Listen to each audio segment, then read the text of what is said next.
नमस्कार दोस्तों, मैं हूं नवीन पाटीदार और आप देख रहे हैं voice of team. Madhya Pradesh में लगातार कई चुनाव टलते जा रहे हैं। अगर बात की जाए तो अक्सर छोटे चुनाव पार्टियों के लिए महत्वपूर्ण होते हैं, लेकिन जिस तरीके की स्थितियाँ सामने आ रही है, अगर बात की जाए पंचायत चुनाव की बात की जाए तो हाल ही में हमने देखा किस तरीके से पंचायत चुनाव निरस्त कर दिए गए।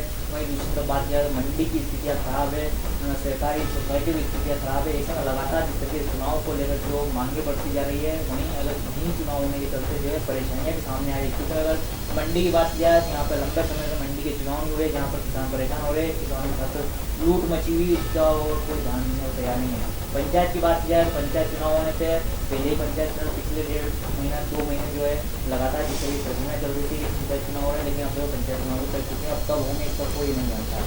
दूसरी तरफ अगर बात करें सहकारी सोसाइटियों की बात की जाए तो यहाँ पर भी लगातार चुनाव को लेकर स्थितियाँ आपको हमारे सामने।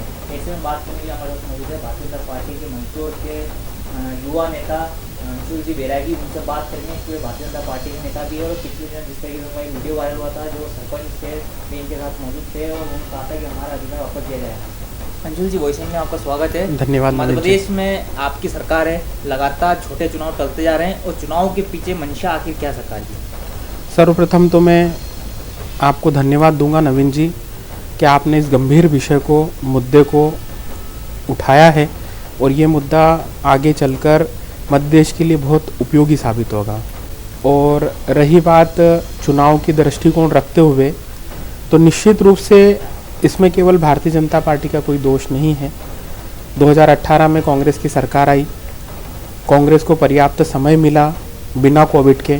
भारतीय जनता पार्टी के पास जब सरकार आई थी तब कोविड की समस्या थी, तो उसके समय में चुनाव कराना थोड़ा सा मुश्किल था, लेकिन फिर भी भारतीय जनता पार्टी ने अभी महीने भर पहले चुनाव घोषित कर दिए थे।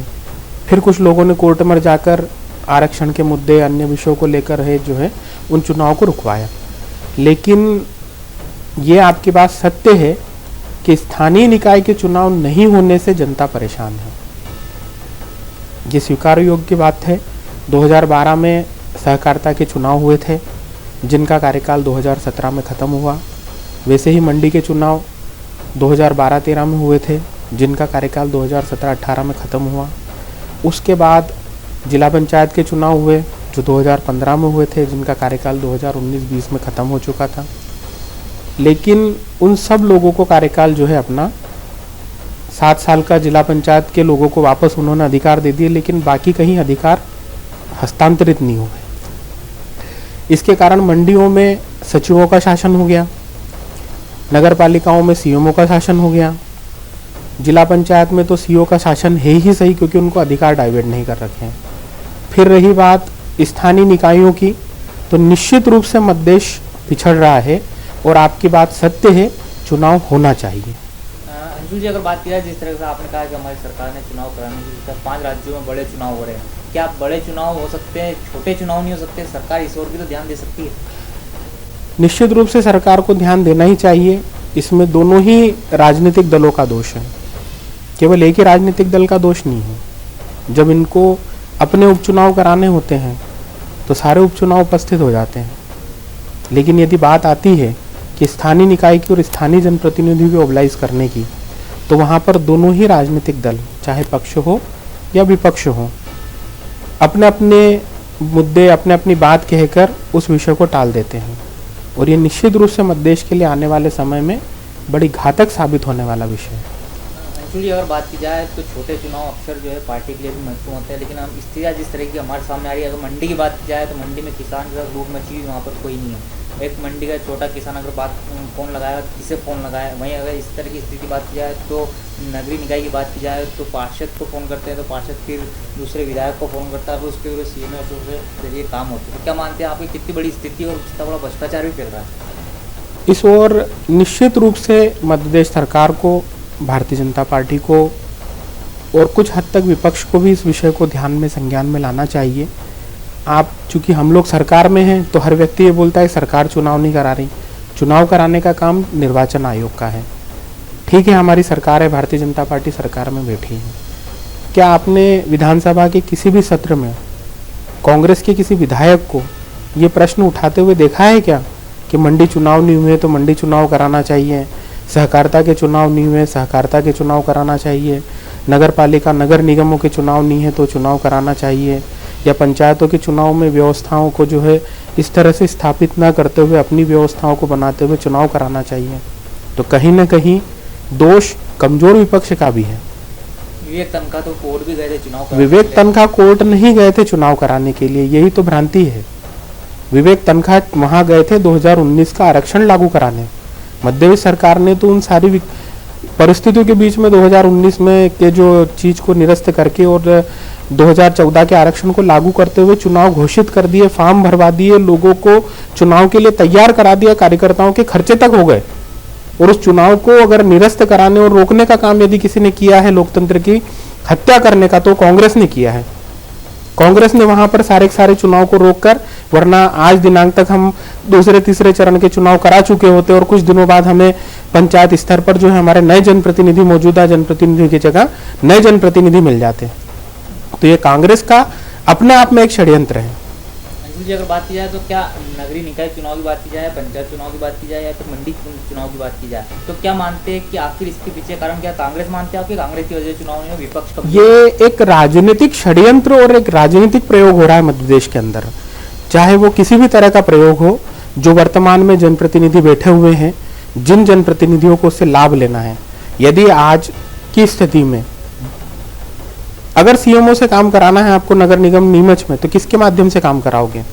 स्थानीय स्तर के जो बड़ा जनप्रतिनिधि उसके माध्यम से। मंडी सचिव से बात करना है तो कौन बात करेगा? स्थानीय बड़ा जनप्रतिनिधि बात करेगा।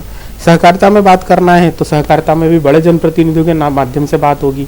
अब ऐसी परिस्थितियों में सबसे ज्यादा ओबलाइज मध्य प्रदेश की विधानसभा के अंदर बैठने वाले विधायक लोग हो रहे हैं, और यही लोग डिसाइड करते हैं कि आगे परिस्थितियां किस तरह की बनेगी।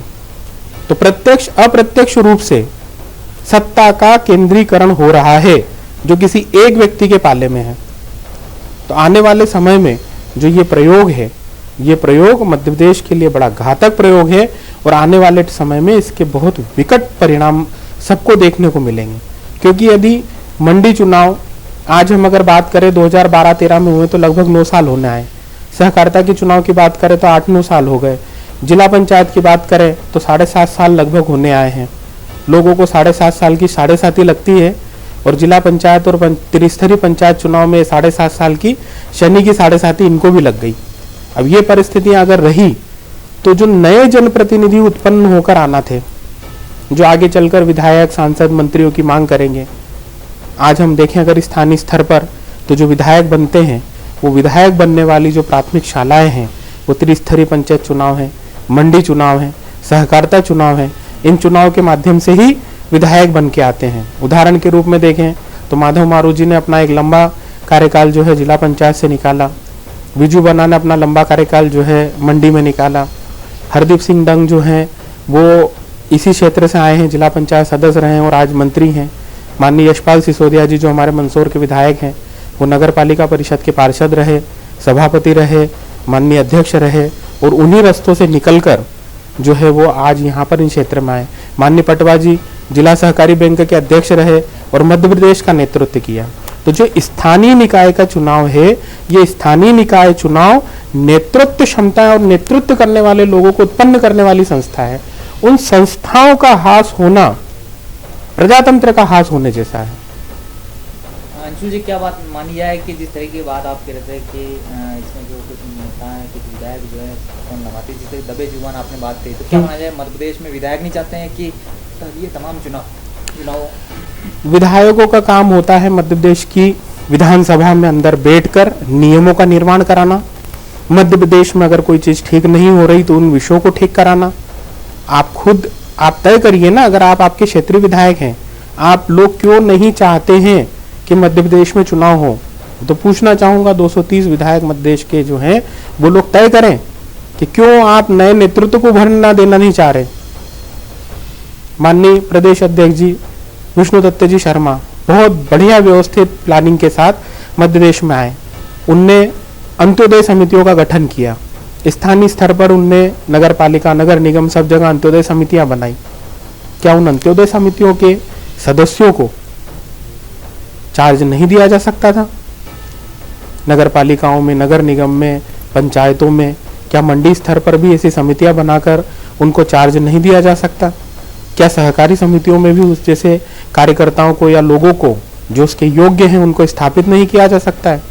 आज उनको स्थापित किया जाएगा अंत्योदय वालों को, तो आने वाले समय में हमारा संगठन भी मजबूत होगा। अंशुल जी, क्या माना जाए आज मतदाता दिवस भी है, तो क्या मतदाताओं के साथ भी जो है सरकार खेल रही है? जिस तरीके चुनाव नहीं हो रहे लगातार, तो मतदाता चाहता है कि चुनाव हो, लेकिन लगातार सरकार चुनाव नहीं करा रही। सरकार ने चुनाव कराए, अब कैसे मना करेंगे हम? सरकार ने तो चुनाव करा ही दिए थे। न्यायालय के अगर अड़ंगे नहीं आते तो चुनाव रुकते ही नहीं। पंचायत निकाय और उसके बाद इस तरीके से मंडी लंबे समय से चल रही है, तो पंचायत चुनाव उससे पहले मंडी चुनाव जो है 2018 में होना थे, तो 2018 में कांग्रेस की सरकार थी, उन्होंने कार्यकाल आगे बढ़ा दिए। सहकारिता में नियुक्तियां करना थी, उन्होंने उनको ठीक ढंग से किया नहीं। और भारतीय जनता पार्टी के साथ तो मजबूरी रही कि वहां पर कोविड का एक लंबा दौर था, जिस दौर में बड़े चुनाव के साथ साथ छोटे चुनाव भी एडजस्ट करना था, जनता को भी बचाने थे और सब चीजें करना थी, तो वो कर नहीं पाए। लेकिन निश्चित रूप से अब समय ऐसा है और हम मांग भी करते हैं कि युवा नेतृत्व, नया नेतृत्व और आने वाले समय में जो भविष्य में विधायक, सांसद, मंत्री जिस कार्यशाला से आने वाले हैं, उन कार्यशालाओं को बंद नहीं करना चाहिए, वरना वर्तमान समय के जनप्रतिनिधि स्थायी हो जाएंगे। आप सीएम साहब के बेहद करीबी माने जाते हैं, तमाम नेताओं के बेहद करीबी माने जाते हैं, तो लगातार आप चुनाव कराने की मांग कर रहे हैं, सरकार एक तरफ चाह रही है कि चुनाव नहीं करा जाए, तो क्या मानते हैं आपके सरकार के विपरीत जाके आप जो है मांग कर रहे हैं? मैं जनहित की मांग कर रहा हूँ, चूंकि मैं जनप्रतिनिधि भी हूँ, स्वयं जिला पंचायत सदस्य होने के बाद ये बात बोल रहा हूँ कि हमें चार्ज न देते हुए अंत्योदय समितियों को चार्ज दिया जाए। तो मेरी मांग जनहित की है, जनता की है, पार्टी के हित में है। यदि वर्तमान समय में चुनाव नहीं होते हैं तो जो एक कार्यकर्ताओं के बीच में एक माहौल जो बन रहा है अंदर कोने, वो माहौल बहुत भयंकर रिजल्ट जो है आने वाले समय में लेके आएगा। यदि कार्यकर्ता संतुष्ट रहा, मतदाता संतुष्ट रहा, तो निश्चित रूप से 2000 जनता पार्टी एक बड़े मार्जिन के साथ जीतने वाली है, क्योंकि हमारे यहाँ पर विपक्ष नाम की कोई चीज है ही नहीं। तो ये पार्टी और संगठन के हित की बात है, मैं विपक्ष की कोई बात कर ही नहीं रहा हूँ। अंशुल जी, अगर बात की जाए तो पार्टी छोटे चुनाव की तरफ तो नहीं लगता कि वो बूथ स्तर पर जिस तरह के लगातार कार्यक्रम चल रहे हैं पार्टी के, माना जाए 2023 की तैयारी चल रही है, तमाम ये छोटे चुनाव एक बार फिर टलते हुए दिख रहे हैं? नहीं, अगर भारतीय जनता पार्टी का कार्यकर्ता बूथ पर मेहनत कर रहा है तो चुनाव छोटा हो, बड़ा हो, अच्छा हो, बुरा हो, हमारा कार्यकर्ता एकदम वर्जिश कर कर तैयार खड़ा है, हाथ में ताकत लेके खड़ा है। तो जब भी जैसा भी चुनाव आएगा, कार्यकर्ता एनर्जी के साथ, एनर्जेटिक होकर वहां पर रिजल्ट के लिए काम करेगा। तो निश्चित रूप से हम अगर तैयारी करते रहेंगे और अगर कल पंचायत के चुनाव होते हैं तो भारतीय जनता पार्टी कार्यकर्ता जीतेगा, मंडी के चुनाव होते हैं तो भाजपा कार्यकर्ता जीतेगा, सहकारिता के चुनाव होते हैं तब भी भाजपा कार्यकर्ता जीतेगा, नगर निगम और नगर पंचायतों में वही कार्यकर्ता जीतेगा। क्योंकि हम जानते हैं कि जो व्यक्ति लगातार मेहनत करता है उसे हराना मुश्किल होता है, और हमारे प्रयास जारी हैं। तो इसलिए संगठन को तो बहुत बहुत धन्यवाद कि वो लगातार बूथ के ऊपर मेहनत कर रहा है, और बूथ ही हमें जो है संगठन के कार्यकर्ताओं को मजबूत करेगा और चुनाव जिताएगा। तो ये थे भारतीय जनता पार्टी के युवा नेता अंशुल बेरागी जी, जिन्होंने मध्य प्रदेश में इस तरह से लगातार जो चुनाव करते जा रहे, जो हमारे सवाल थे खड़े, उन सवालों का जवाब दिया। किस तरीके से उन्होंने कहा कि उनकी ये मांग की मध्य प्रदेश में तमाम छोटे चुनाव, पंचायत चुनाव हो या फिर मंडी चुनाव हो या नगर निकाय चुनाव हो, यहाँ पर चुनाव कराना चाहिए, ताकि जो यहाँ से जो छोटा कार्यकर्ता निकलता है वही जो है हमारे तक पहुँचता है, तो बड़ी जो राजनीतिक तक पहुँचता है। इसमें तमाम छोटे चुनाव उनको सबसे पहले कराना चाहिए। सरकार इस तरफ जो है ध्यान भी देगी, उसके बाद जो है उनकी भी गिराई नहीं कही। एक आप तक अपडेट की